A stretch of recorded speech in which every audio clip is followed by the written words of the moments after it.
Hey everyone, and welcome back to Paranormal Axetivities, the podcast where through personal experience and the experience of others, we try to figure out what's really going on the other side.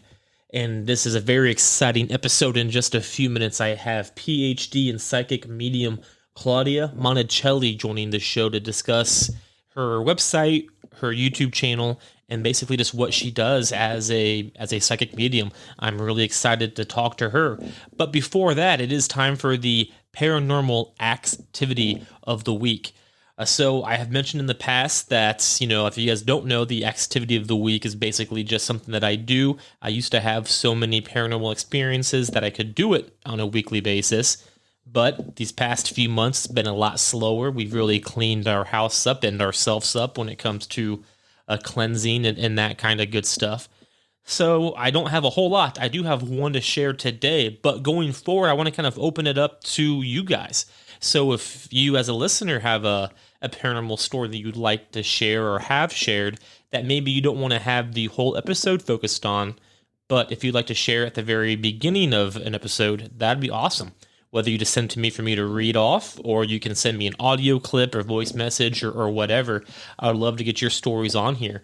So if you have a short paranormal experience that's happened to you, please send it my way at paranormalaxpodcast@gmail.com, and we'll absolutely get it on the show. So before we have Claudia on, real quick, I did have not really a paranormal experience, but I had a dream that was very unique. A while back, I did an episode called My Demon Experience, where I discussed living in a haunted house with a few spirits and possibly a demon back in 2014 through 2015. Well, the other night, I had a dream that I was standing in the front window on the outside looking into that house. And when I was looking in, the house was empty. Like I say, clearly nobody was living there at this time in my dream. But it was the middle of the day, it was sunny, and the way this house is set up, I look in the window and there's the living room, and then on the other side of that, it's all open plan, on the other side of that is the kitchen, and then the back door, and that leads to the backyard. You can see all of that in this one shot of the window.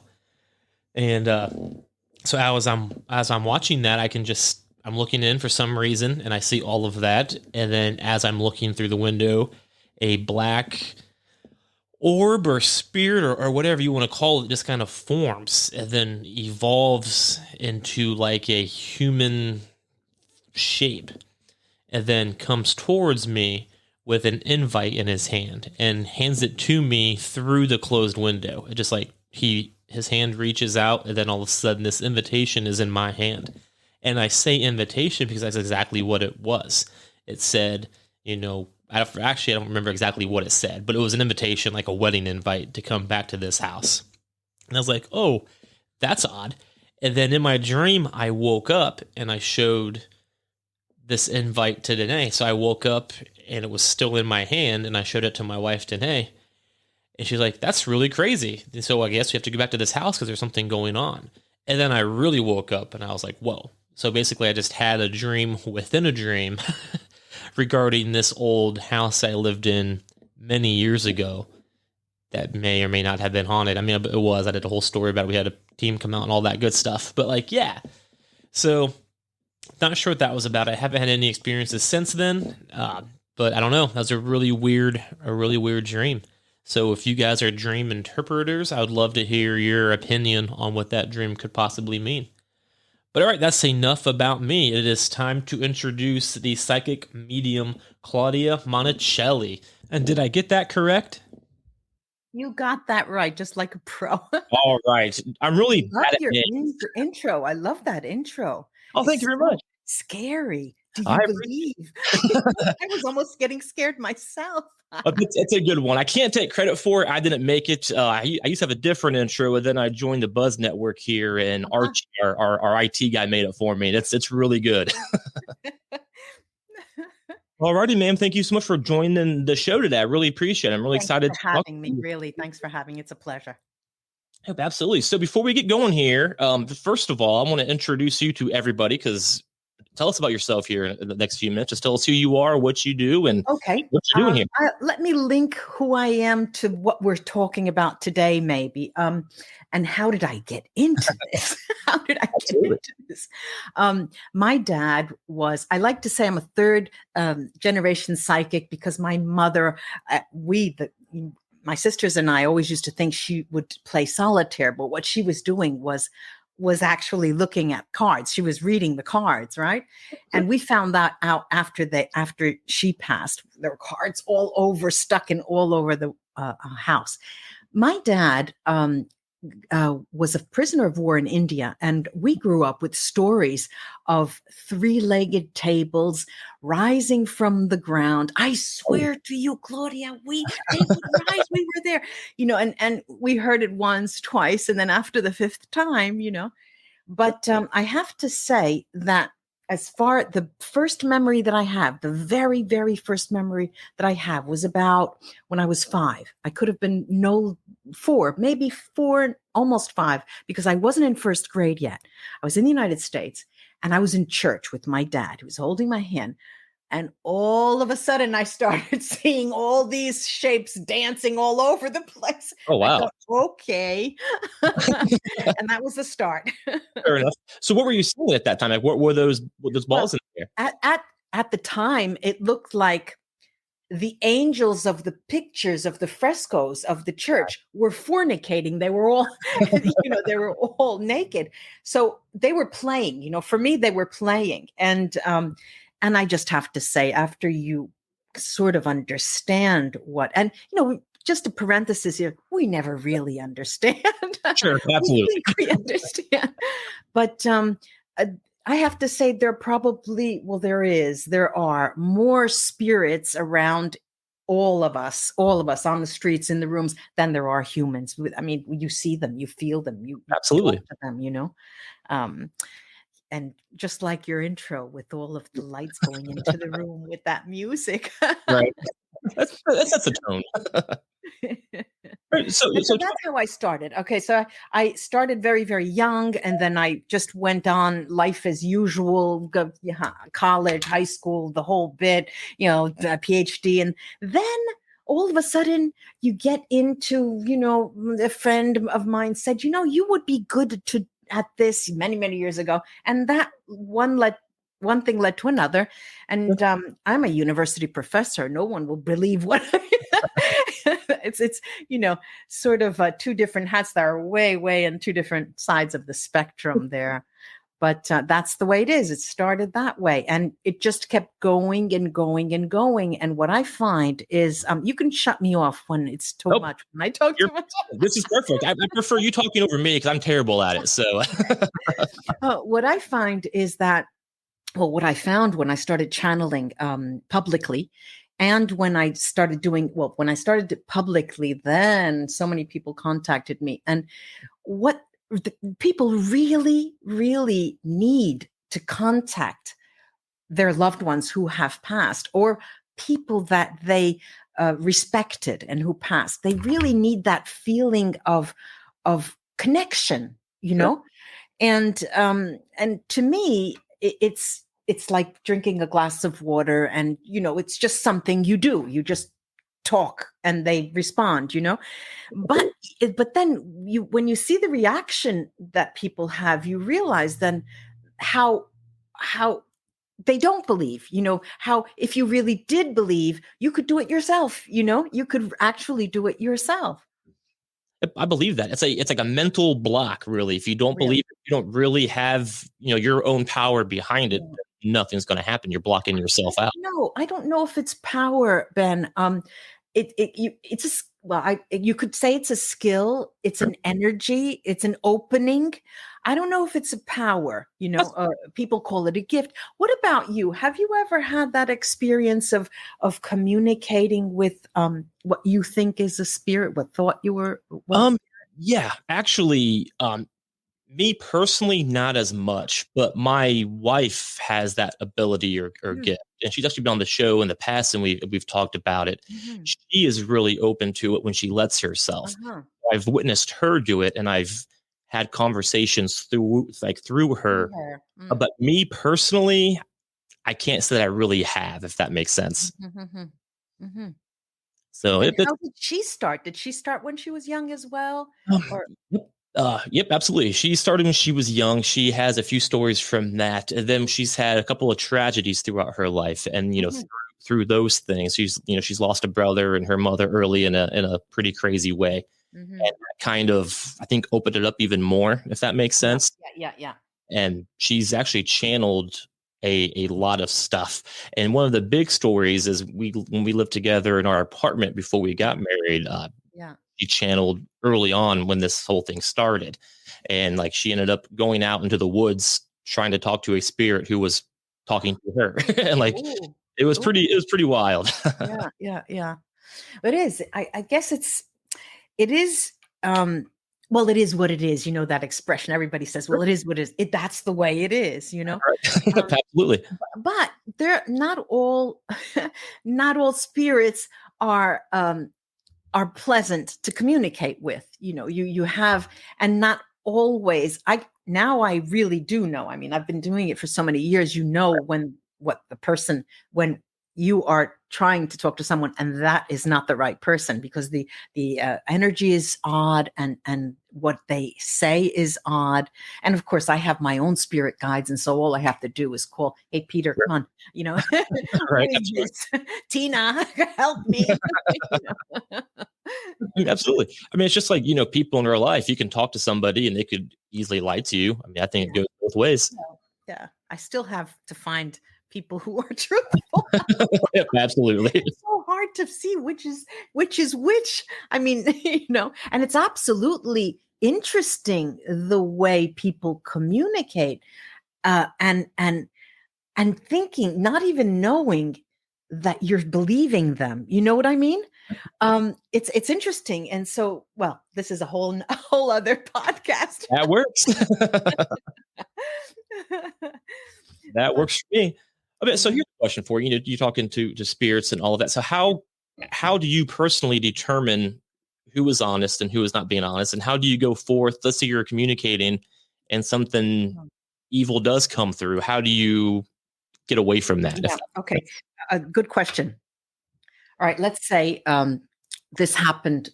This happened about 3 weeks ago. Actually, I was on the show. I have a YouTube channel, and as Christelle Martinet, aka Claudia Monacelli, and and it was live. And going live and doing this is very, very difficult, because the people who are in the chat, typically they're about 150, depends on who you're channeling. It could be up as, high as 300. And so everyone wants to ask questions.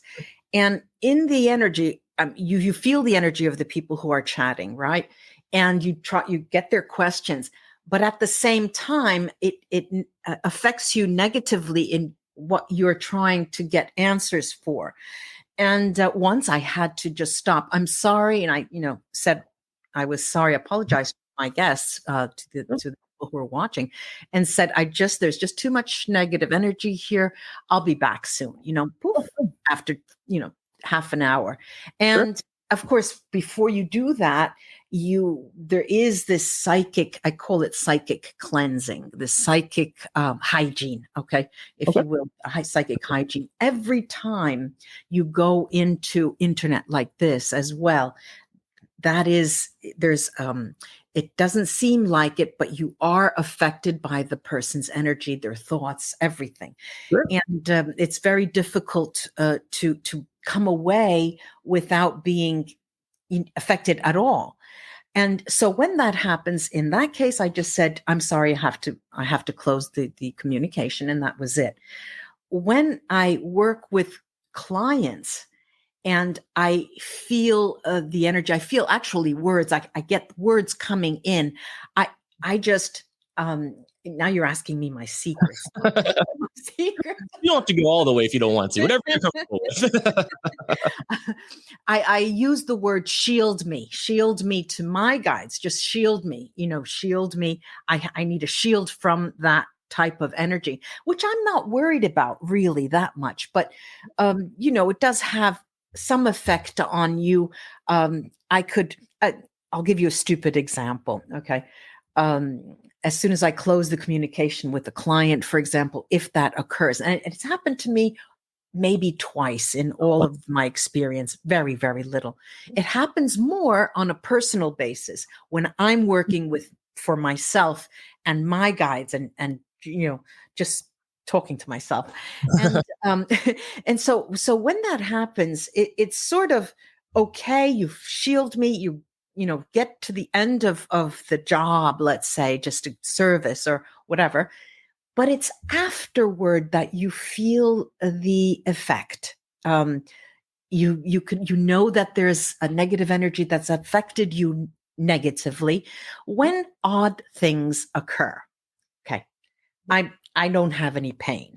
I've never had pain. I'm a woman who I'm in good health, knock on wood. And then all of a sudden I go to the supermarket and I sprain my ankle. I have, maybe I hit a hole in the sidewalk and I go, okay, now, that's all right. All right. I get that. So then I have to milk that a little bit. And then the next day, I hit my head on one of the cupboards and two or three things like that. And time to clean everything. Something going on. Right. Something's going on. Yeah. Well, that's the same way here. My wife and I, we probably have to cleanse or, take care of our house every couple of weeks when something like that happens, because we'll just have a string of events like, it's time to clean up. Yeah.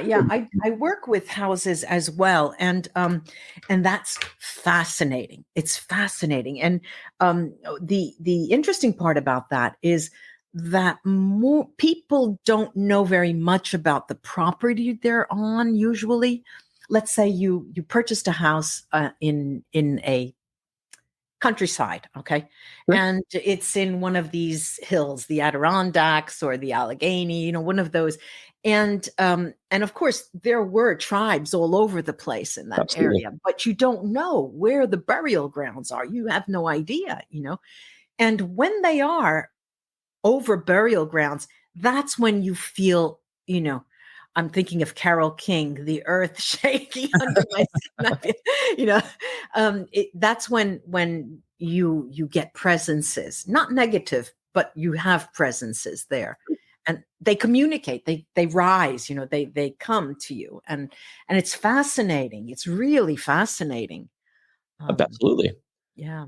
So here's another question for you. We've talked about. I just checked out your YouTube show earlier today. Actually, I was on there, and you have communicated with Ed and Lorraine Warren, I think, Right. 2 times now, if that's correct. And so let's talk about them for a minute. And my last episode was about those two as well. Yeah. And I know they were I very. wrote to you actually, Ben, because I have to say I have no clue who they are. I didn't even know who they were. I've never heard of them before. Fair But enough. when I started channeling, my subscribers kept writing to me, "Can you channel, this? Can you?" And when I hear the for the first time, then they come to me once, twice. Then you think, okay, now it's time to do that. Right. And so I didn't know anything about them. I had to read up on who they were. I mean, were there two people called, Right. Absolutely. Yeah. And what made you have that session on them? Kind of right now, they're big in the news and in the movie industry right now with the Conjuring movies. The Yeah. film Okay. that just came out. Yeah. But before all of that, I knew who they were just from being into the paranormal and reading about ghost stories and stuff when I was a kid. Yeah. And then with my wife, I consider her like a clairvoyant, a medium, whatever.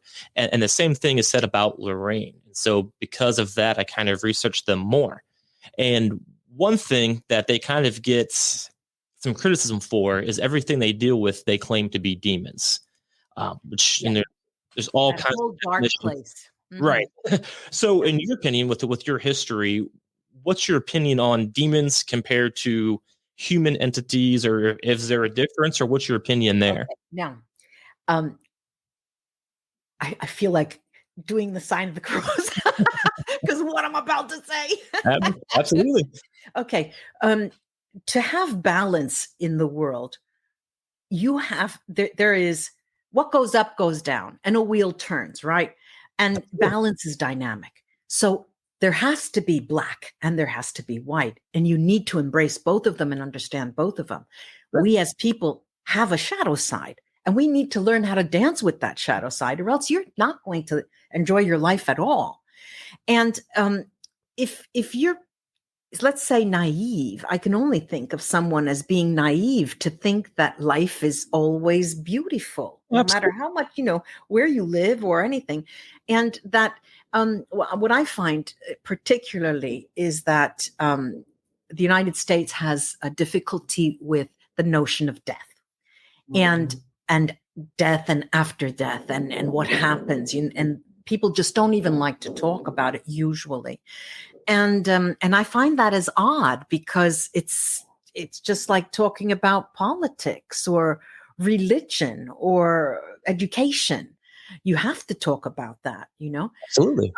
And so when you ask about demons, they're there. There's one, Fair enough. But hey, and they have. Let's say that from my indoctrination, okay, my parents tried. I live in Rome. We have the Vatican. I was baptized. Very big religious area, I would imagine. Very religious area. And so I have, there is this sort of religious indoctrination that I received. I went to Catholic school until the age of 10. So there's a lot that is brought down to you at a very, very young age. And, when I went to church and I wanted to be an altar boy so bad, and I found out I couldn't, that was it. That was it. I thought there's something wrong here. Right.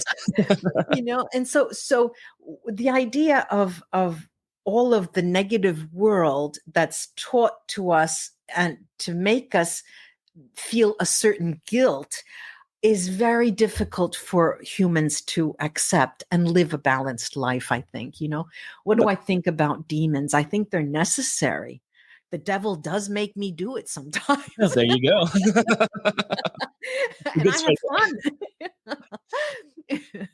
That's just one of those things. Like, a lot of people criticize, the demon, I guess, religion or whatever. But like you said, if there's good, there's going to be evil, and it's going to present itself in many different ways. Well, and also, the process that we have of distinguishing things is good because you know evil. You wouldn't be able to know evil unless you knew good. Unfortunately, there's that binary thinking. It is there, but there are the gray areas, where we go into and out of, and all the past fascinating work. Of course, when I need help, when I really am, when I sprained my ankle the 5th time, and I know something's up, I go to my energy woman, okay, and she'll tell me, all right, look, you've been attacked. So then finally, I went and I progressed and I got all of those attacks. She said to me, look, you're having I don't know, maybe a finger hurts or some kind of stupid thing like that. She said, this is the result of a past life that's coming up. This is actually very, very good. And we would go through different past lives, and I was no saint by any means. Of course, I was strangled 10,000 times. My voice was taken away. I have, when I get sick, it's my throat, so I can't speak. That's where all of my energy and my divinity is. Makes sense. The more we know about ourselves, the easier it will be for us to sort of balance ourselves with others, even with other human beings, with other relationships. Now I'm thinking of love relations. Love relations could be so odd. They could be so odd because of a dependency factor, because of the dynamic factor. If I feel sick, my companion will help me. But if I feel strong, they may shun me. Sometimes there's this very odd things, Absolutely. Yeah. But this is the dynamic aspect of probably everything, I think, is it has to be understood, it has to be embraced. You really have to accept it. And I have a question for you, if you're Absolutely. Yes, ma'am. Because you hit me with the demons. I'm thinking, what about mental disease? Yep. Absolutely. Mental health is obviously a big thing. And I think sometimes people would misconstrue each. It could be a mental illness. It could be a demon. And Yeah. I'm sure there are signs that could tell either one, but mental health is definitely a big, big factor in a lot of things. And Yeah. it's absolutely. Not even mental health. I think even physical health. When we are possessed, literally possessed, when there are 2 or 3, 4, 5 souls roaming around in our body because of trauma that we've experienced at an early age, in past lives, that is really disorienting for someone, and it could be misconstrued, like you said, as bipolarity or schizophrenia, and it's not always. And I'm not saying that every time someone's bipolar they're possessed, but there is a lot to be said that when nothing else works, you have to open up to that energy that comes from somewhere. Absolutely. You Yeah. talk about physical and mental health. I mean, I really believe that everything is connected. And if you're in good physical health, that will help your brain be in good mental health. And you could really take more control of what's going on around you spiritually just through mental and physical health. Control. That's a loaded word. It is. I mean, do we ever have control? That's true too. Yeah. But then there are those occurrences that just come out of the sky. And you like your wife's experience with death in her family, or death of acquaintances. They just out of the blue sometimes, and you are just shocked. You think there's got, and we try to find the reason for things, and sometimes they're not there for us to know. And that's probably the biggest thing that I have, the biggest issue that I have with occurrences. I would like to know everything. I would like to see in the future. And I understand that I'm not meant to know, because I have to be, surprised sometimes. Absolutely. So you have your YouTube channel. So talking about that, what are some of your experiences like with that, if that makes sense? Like how? Yeah. I'll tell you about that. I said I was a university professor, and I think it was 2014. I was arguing with everybody. I just couldn't stand the way, I'm not good with authority. Sure. And it was a sort of a high, like the army, universities are a functional hierarchy. So if you're a full professor, then you're the low man on the there is a function there, right? Now, I was having trouble. I just couldn't express myself creatively. So I said, okay, one day I said to me, let's go on, let's open a YouTube channel. And I started reading my cards there. And I had so much fun with it. I was having so much fun with it because it's fascinating, looking at the cards, and they tell you things. And there's a deck of cards called La Vera Sibilla, which is an oracle card deck, an Italian oracle card deck, and that I teach. And they're chatty, if they speak out. And so I use them together with tarot cards. And for many, many years, 2014 to say last year, I used to read cards, monthly readings.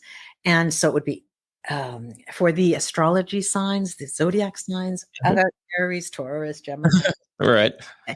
And then I just stopped because it was driving me crazy. Astrology drives me crazy. It gives me a headache. I can see that. But I liked it. I loved it. I really enjoyed it. And so what I do now is leave the card reading for the end of the year for projecting into the following year, because the readings are just so fast. If it's a monthly reading, it's over, Gotcha. And then the next reading. And what I find with readings is that people aren't looking at card readings as a tool to learn, or to guidance, or to give you options. I have a company. I put in a CV for company A and company B. What do you think will happen? Would it be more worth my while to wait for these two, or should I apply to a company C? That kind of thing. But a lot of people have have to come in and they want to hear what they want to hear, and it's tiring. It's tiring. That is. So I got off of that and I started doing things that I like to do, reading reading a book. There you go. Absolutely. So with tarot cards, I've never really done anything with tarot cards. I know my sister was into them a while back, but even then, I don't really know much about them. So what is that? How does tarot card reading work actually? Well, if you would like, I can pull a couple of cards for you. I mean, that's okay. I mean, if you want to, that's fine. But what is Are you afraid? Probably. So this is what happens. This is how they work. I mentioned the Vera Sibilla, these oracle cards, and a friend of mine who was studying tarot cards for a long time. I told her one day, and I said, because I travel between Rome and Tuscany and Florence. My family's here and there. Gotcha. And so one day, waiting for a train, I went and I saw a shop and I got a tarot deck. It was beautiful. I just loved looking at it. When I told her, she said, "Don't start reading tarot. It's not a game. It's not a game." Sure. I lost a friend. I really did. Wow. That's hardcore. Yeah, but they speak in a different way. Gotcha. They don't mince words. There are some cards that are really, they have a way of speaking, like the runes. I don't know if you've ever heard of runes. They're stones. Usually they're stones or gems with runic transcriptions on them. They're Nordic divination tools. I do those too. Those are apps that they come down like an axe and just tell you no, they tell you the response and just don't do it. Or yes, be careful, weird. No, but the way they talk, if you don't have a strong gut, I got you. It's hard to say. But the way they work, all right. So I'll say I'll give you a stupid, it's not really a stupid example, but let's say your channel, your show is called Paranormal Axetivities, right? Yes, and let's say there's another podcast or another radio show that's called, I don't know, Cosmic Universe or something like that, right? Gotcha. And so I have to choose between two shows to write to. Just a simple decision, right? And so I take the cards, all of them. There's 78 cards. There are 22 major arcanas, the heavy players, and then the rest are minor arcanas. They give you the details of what is being asked about. So I look at the cards. I usually pull 9, 3, 3, and 3. So I have a center focus, and then there are a lot of relations. And when you read cards, you read. This is the way I work.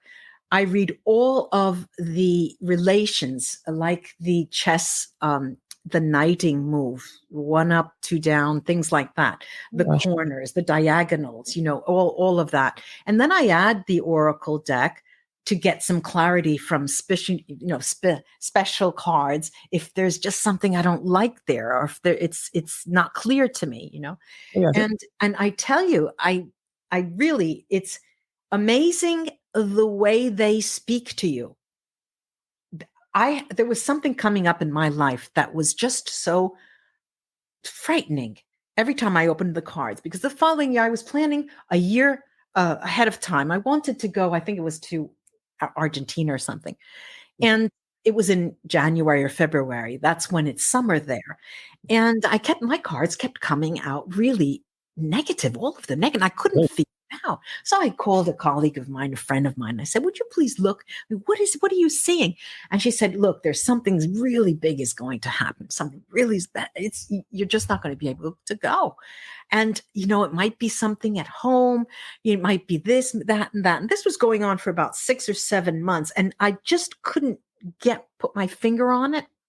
And then it ended up, in fact, I did have a situation that a sister of mine got ill and I had to assist her. So that was what held me back, Wow. And then I tried to go back with my mind and remember the cards that had come out and how I didn't read this properly, because when you have, it's like you have, how can I say, blind spots. If you're reading for yourself, you you tend not to be able to see your nose, because it's about you. Right. But it's fascinating. It's fascinating. It's really fascinating. It's one of the. It's like crystal reading. Crystal reading behind my computer on the windowsill, because it gets the light of the moon.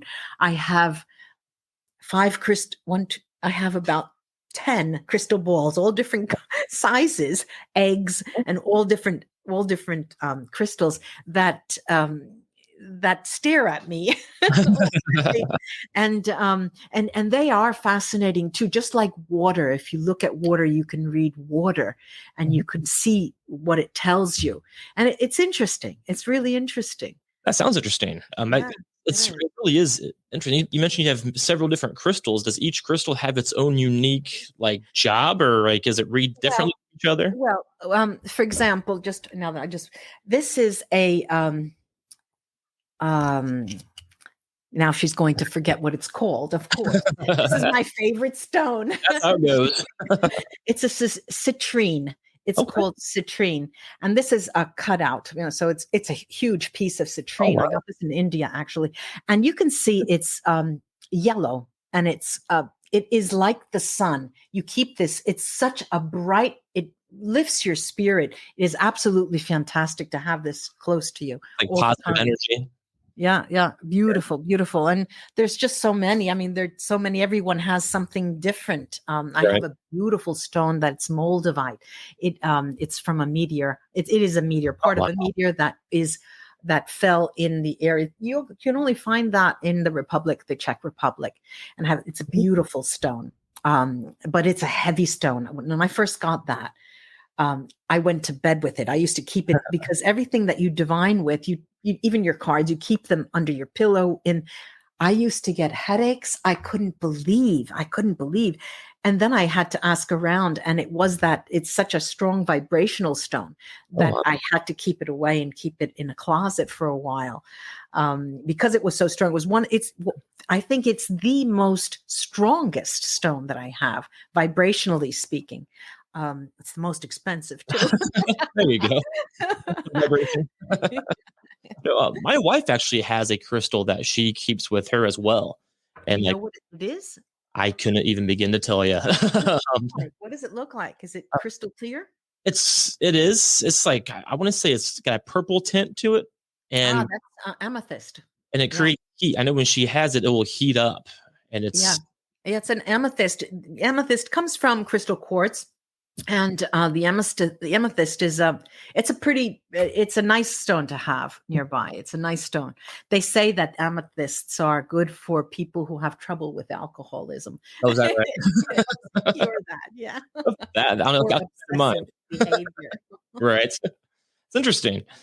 Yeah. So I know you do a lot of these readings. I know that probably takes a lot of energy. So how are you able to keep going, if that makes sense? Or let's say that I mentioned before that I have a client after, and the sessions that I do channeling with, the sessions, I only limit them to 45 minutes, because literally your mind starts to fry, because the questions come one after another. And then when the spirit wants to speak, it speaks. It really, really speaks, And what I love about that is they're very playful at times. They're so playful, and they come out with these expressions. And many people ask me, well, how come they're talking English? My grandfather was Hindi, and all of this. And it happened to me as well. In the very beginning, I would get words. I'd get the letters and I couldn't figure it out.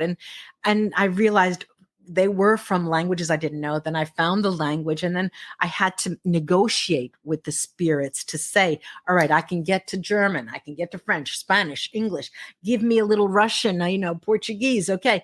But don't give me, the ancient Greek, that kind of stuff. I can't handle that. So I just keep it in something that we could speak of, and there is no barrier of language really in the spirit world. It's a matter of understanding the sensation as well, and if it's not words that you see or not letters that you see, you feel, you have the feeling, or you when I was channeling, I think it was this last 10 days ago, it must have been the last one that there was a woman who had she was a Bollywood actress, and she died at the age of 19. Very famous, very beautiful, very different for her time. Okay, this is the 70s. And while I was working, it wasn't live because I had to. Sometimes I ask my guides, should I do this live? Is it best to pre-record? And so I had her pre-recorded. And I remember her clearly having this sort of white, filmy kind of dress with a bodice. And she was very thin and very, very light, and you have this image that they want to show you. They want to impulse, represent themselves as that. And it's interesting the way they come across, Absolutely. Yeah. That's wild. So wild. It is. So here's another question. I noticed your page, you have a lot of, mentioned her from Bollywood. And I noticed you have on your page, I saw Kurt Cobain and then the Warren family. So how do these people contact you, or how do they come up to you? Okay. Well, first of all, what happens when you learn a new word and you look it up in the dictionary, you Google it, and then from that day, you hear it almost every day. Yeah, that right. I understand that very well. Well, that happens. That's the way it happens. My subscribers write to me, and hundreds have written to me about Kurt Cobain. I didn't know who he was. That wasn't my type of music. Right. And so, yeah, you should, because it was in this and all and that. And then finally, it came up again. I dreamt of this Kurt Cobain, and I thought, okay, let's do it. Let's do Kurt Cobain. And I don't believe it was on the anniversary of any kind of a thing, but very, we mediums get really treated badly. I mean, people test us, right? And so there was I specifically remember, and that was pre-recorded as well. Or was it? I don't remember. But in the video, I remember saying that one of the members of his band, or one of his family members, friends, or something, I can't even remember the name, sure, was the one who literally helped. Not helped. I don't know how to word it, without saying that he killed him. But sure. He helped him drug himself to a point where he removed him out of the picture because he was in love with his wife, with Cobain's wife. When that video came out, oh God, at least 20 people wrote to me, how could you dare? How could you dare say that? As if I was saying it, Right. Absolutely. How could you? That he was such a mild person. He would have never. And I thought, well, don't shoot me. I'm only a piano player. It's a messenger, right? Don't shoot the messenger. Yeah. Well, that is a really fascinating field. How often do you do this, do you think? How many readings do you do a day or a week or a month? Well, in public, on my YouTube channel, I like to do it once a week. I'll get a video out once a week, usually on a Saturday. I'll do it, say, a Saturday at this hour, more or less. Fair enough. I check the English speaking world. I see where it will stretch. Sometimes I don't get out to Australia at a good time, but I try to keep it at that time. And on a professional, let's say, clientele level, I don't like to do more than one channeling session a day. And if I do have to, I'll space them, because it is tiring. It's tiring. Yeah. Absolutely. I could really believe that. It just sounds like something's awesome. Just from dealing with my wife when she would do it, before that would happen, and then she'd be drained the whole next day. Yeah. There's I'll just get this out.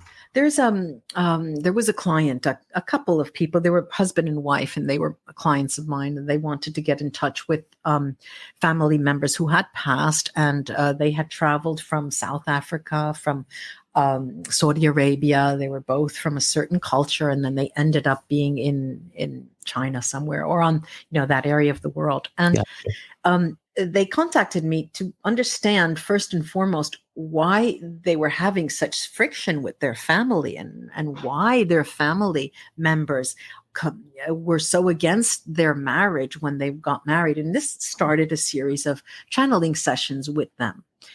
And it happened that they were so excited about what they were hearing and what they were able to glean, the information that they were able to glean. I'm opening a business in fashion. Is this the right time? This kind of thing, right?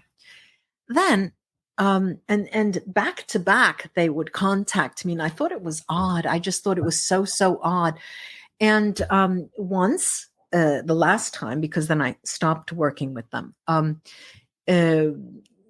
I guess something went wrong. They didn't hear what they wanted to hear.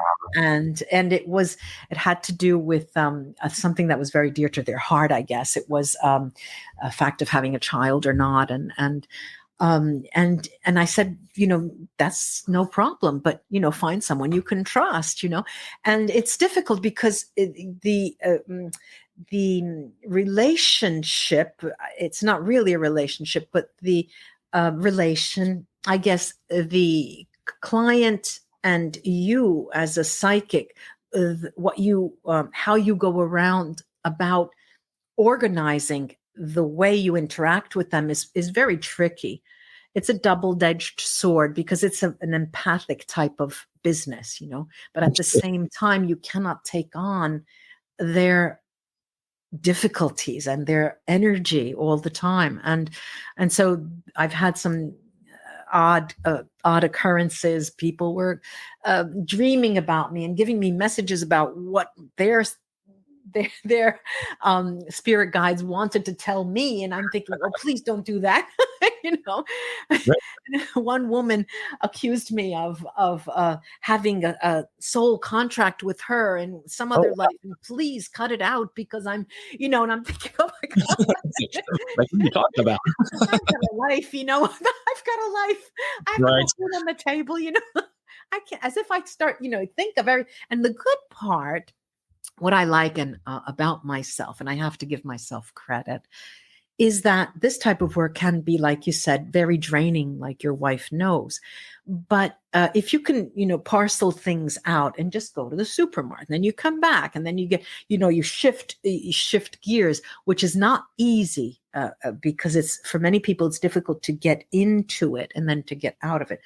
Sure. I'm blessed that way, that I have, it's not a superficial tendency, but I'm able to compartmentalize, let's say that. Sure. That makes sense. Actually, you probably about have to just to keep it going. Otherwise, you'd probably drive yourself crazy, right? Yeah, no, I mean, there's, now that you talked about being crazy, there are two ways that psychics work, really. It's not really two, but let's say two. People they call them downloads. I don't know why they would call them downloads, but they would have information that comes to them out of the blue. All right. And it depends on, let's say, from 0 to 100, how much it's a state that your soul is in. It's a state. So let's say, Ben, if I were to go and ask and find out how you get information, it would be 30% request. So let's say from 0 to 100, Ben, you in 30% of the time, you actually look for information, but 70% of the time is when it just smacks you in the face, when you least expect it, when you don't need it, Makes sense. And so it's the best solution, the best, let's say, a thing for a person to have is go get something when you want it. You want a piece of chocolate, you go buy a piece of chocolate. You want to know about something, you ask, but not that things happen, all of a sudden, unless, because they frighten you. That's why people usually are frightened, because they don't understand what's happening, and Right. the heavy dreams, and what does this mean, it is frightening. I can see why it would be, let's say, frightening. Absolutely. I could definitely believe that, especially when I started witnessing my wife, Danae, do that. It was very scary at first. Then we kind of got used to it and kind of embraced it. Then we've kind of moved on from it too, if that makes sense. In what way do you mean you moved on? Just in the fact, the last time that we really engaged with it, we had an evil, I use the word evil thing come across. Negative. Yeah. You had a negative experience or energy? Both. Well, more energy, more negative energy. And what had happened? Do you mind? No problem at all. So, mm-hmm. so she was channeling, and then she was channeling and then that person left, and then we actually had an EMF meter sitting next to us that kind of that light up. And how does that work? Are you happy with that? Does it give you satisfaction how it works? Yeah, I think it works okay. I don't use it all of the time, but I probably haven't used it really since then. But yeah, from what I can say, I think so. Mm-hmm. It would kind of light up when she was doing that, and so it's a good indicator. There's something going on. Right, absolutely. And then so she was channeling, and then the person we were talking to left, and then she was kind of quiet for a second, and then this thing lit up completely red from green all the way. Ooh. I've never seen it that high before or since then. Was she still in the room? She was still absolutely. She hadn't left her spot at this point, and then the evil energy started talking through her.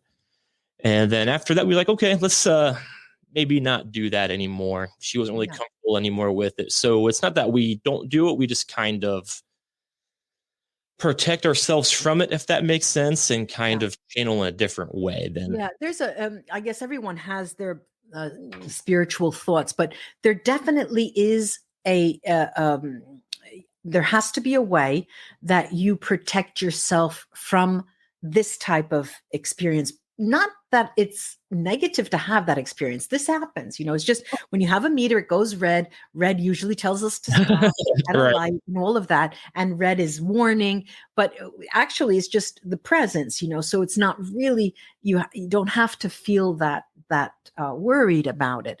But the thing is that psychic hygiene requires there's sort of processes that you can do to cleanse yourself, and I'm sure she knows about them. But also asking, we know that anytime you want something or you need something, you ask for it in your own concentrated way, like witches do, and you get it. But I'm so sorry that there is fear there, because it's not really anything to be frightful about. Unless what really is frightening, no matter how evolved you are, is when furniture starts to move. Absolutely.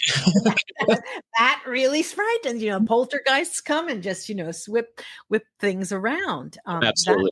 This movement is frightening, but what can you do? I think it's human nature to be afraid of the unknown, and so if there's things unanswered, it's just human nature to be afraid of it. And then once another thing, I'm going in a little direction, a different direction. Recent sessions that I've had online, active with the public there when it was live, many questions kept coming up about aliens, more and more aliens now for the past 3 months. And then I came across, there was one psychologist that I channeled, Mac, I can't even remember the name, but he was the first who started talking about, a real psychologist who had clients, I guess they're clients, what are they called? Patients? Who gave him stories, who retold accounts of them being abducted by aliens. And this was the first who documented. He was one of the first who documented it. And I'm not sure if Ed and what's her name? Lorraine. Yeah, had done the same. But no, they worked with demons. And to tell you the truth, that is fascinating. Fascinating. Since then, some subscribers have written to me and told me their whole story. And I said, well, would you like to come and talk about it? And people are just so afraid of doing that. But it is a real phenomenon. It does exist. It actually does occur. And that too, in the beginning, I thought, come on, what is this? It's just different. Absolutely. Yeah. Yeah, I definitely believe in UFOs and aliens, and there's definitely something going on out there as well. Definitely. This abduction process, when they take physically the person, it's amazing. It's amazing. It's fascinating. It really is. I could go on and on. I don't want Actually, I had one of my guests on the show. His name was Zen Benefiel, and he is a ufologist. And he I was going to say, I know this name. Benefiel, how do you spell that? Benefiel or Benefiel. I've heard that name. He's an interesting person. He had all kinds of. He was abducted. He communicates to this day. Several books about it. Is very interesting. If you definitely check them out if you haven't yet. Wow. Yeah, that is and can you imagine the whole world thinking you're nuts, and you know that it happened to you, And now it's kind of becoming more of instead of such a hush hush thing, people are really starting to accept that for whatever reason. Yeah. This past few months. Well, it's not for whatever reason, because it's there, Right. The experience is there. More people are talking about it, and everyone can't be crazy, Nope, absolutely. And with all the technology we have now, it's harder and harder to deny it. And even the Navy is like, yeah, there's stuff out there. So just how that goes. But all righty, ma'am. So again, I really appreciate you hanging out with me on the show today. It was a very fascinating. A pleasure. And pleasure is all mine. And before I let you go here, tell us where we can find all of your information. I have your website in the show notes as well, but tell us where we can find all of your stuff. Okay. On that website is where you'll find mostly everything that I do in the psychic area. And my name, Claudia Monacelli, ClaudiaMonacelli.com is another website that I've just finished, almost finished. It's not finished, where I do my other hats, my author hat, my movement hat, these kinds of things. And, but I can't, let's see, there's Facebook where I'm Christelle Martinet, AKA Claudia Monacelli. I'm in Instagram, Christelle Martinet in Instagram. Twitter, I think it's Christelle Tarot. I'm not sure. I don't remember. We'll be on there. We'll find it.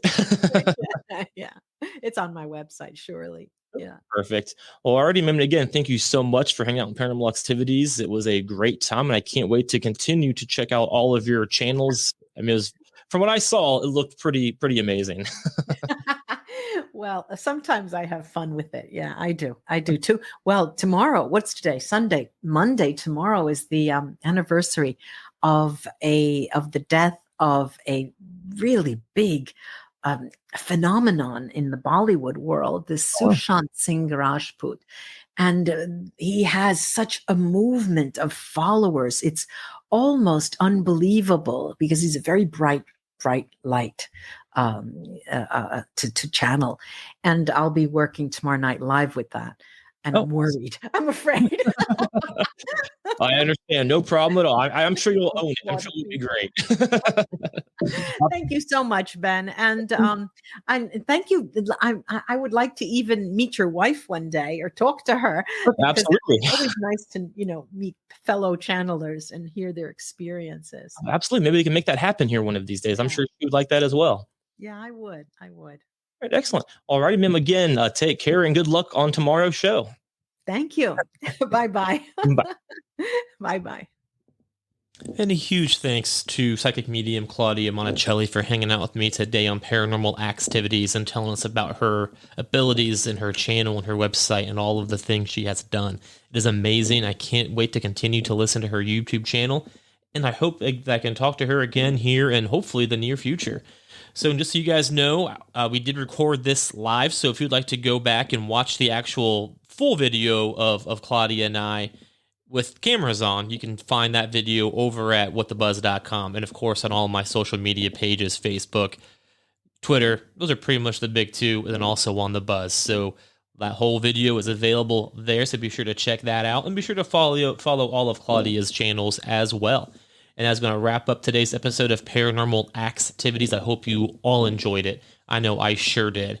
And hopefully I can continue to bring you amazing guests just like Claudia. And that's just going to go ahead and wrap it up. So I hope you all enjoyed it, and continue to follow Paranormal Axetivities on all the social medias. If you'd like to get on Paranormal Axetivities, please give me an email over at paranormalaxpodcast@gmail.com. And be sure to follow all the social medias here, as well as the Buzz. And also, of course, be sure to check out all of the amazing podcast and written articles over at the Buzz on Facebook, Twitter, and at WTBdotcom. That's it, guys. Hope you all enjoyed it, and let's just continue to learn about the paranormal together.